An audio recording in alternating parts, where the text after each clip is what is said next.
Raja Ampat, surga terakhir di bumi, epicentrum keanekaragaman hayati laut global, rumah bagi 75% dari seluruh jenis terumbu karang di dunia. Sebuah permata di mahkota Indonesia, sebuah bukti nyata kekayaan alam Nusantara yang tak tertandingi. Namun, surga ini kini menjadi garis depan sebuah medan pertempuran di mana janji masa depan energi hijau yang ditenagai oleh nikel berbenturan langsung dengan pelestarian warisan alam yang tak ternilai.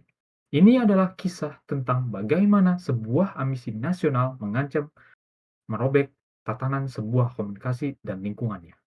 Untuk memahami konflik ini, kita harus terlebih dahulu memahami sebuah filosofi inti bangsa Indonesia, yakni wawasan Nusantara.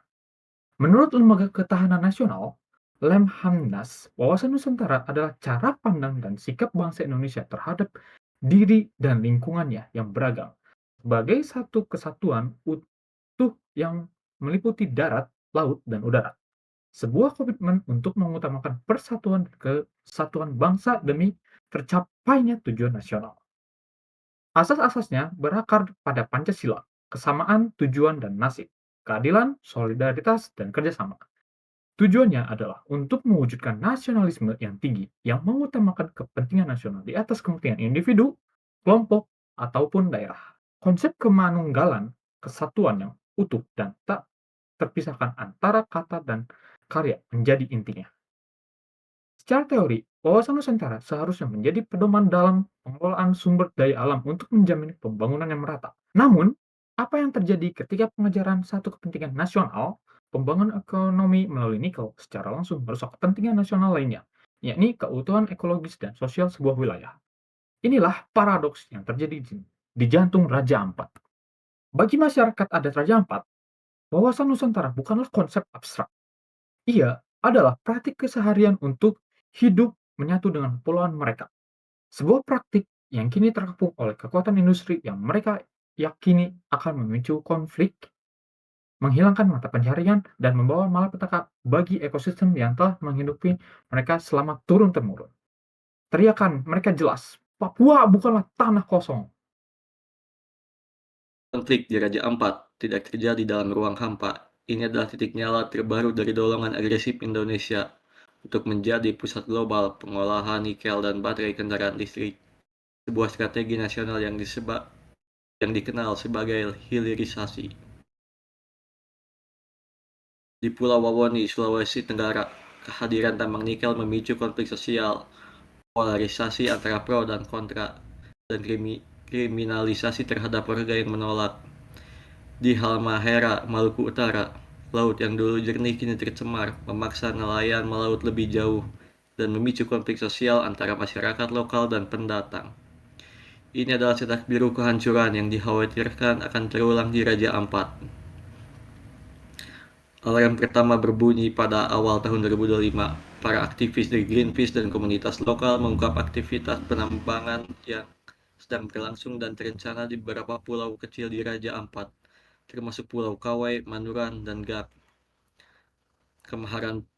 Kemarahan publik menyebar luas di media sosial di bawah tekanan pemerintah bertindak pada 5 Juni 2025. Menteri Energi dan Sumber Daya Mineral Bahlil Lahadalia mengumumkan penghentian sementara seluruh operasi penambangan nikel di area tersebut sambil menunggu hasil investigasi.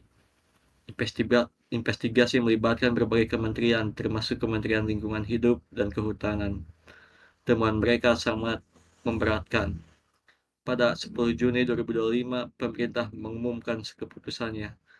Izin untuk 4 perusahaan akan dicabut, namun satu perusahaan yang terbesar dan paling lama beroperasi dibiarkan lolos.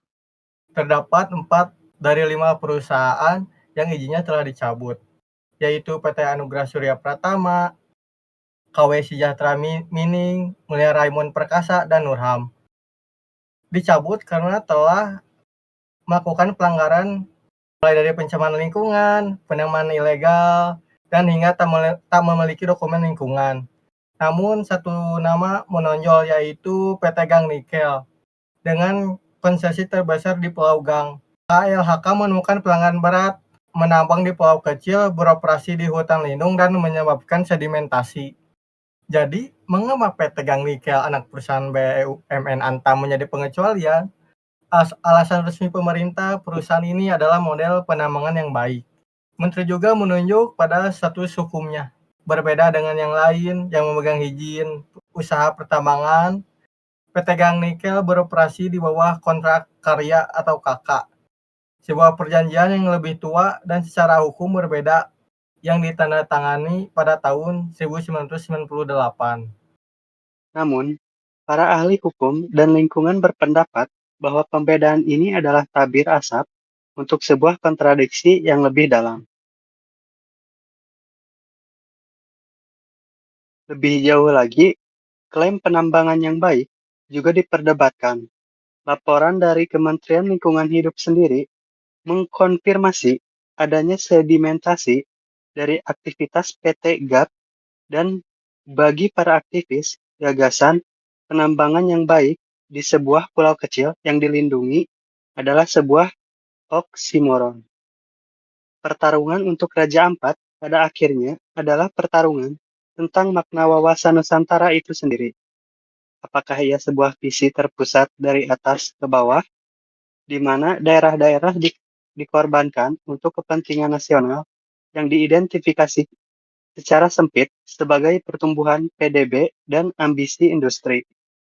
Ataukah ia sebuah visi persatuan dari bawah ke atas, di mana kesehatan setiap ekosistem, hak setiap komunitas, dan pelestarian warisan budaya adalah ukuran sejati dari kekuatan dan ketahanan nasional?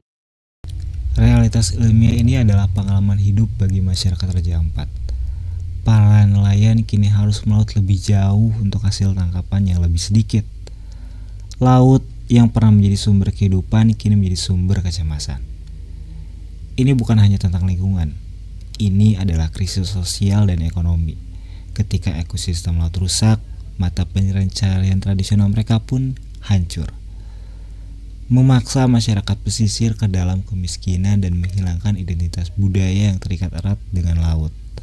Kemenangan parsial di Raja Ampat, pencabutan 4 izin menunjukkan bahwa kewaspadaan publik itu penting.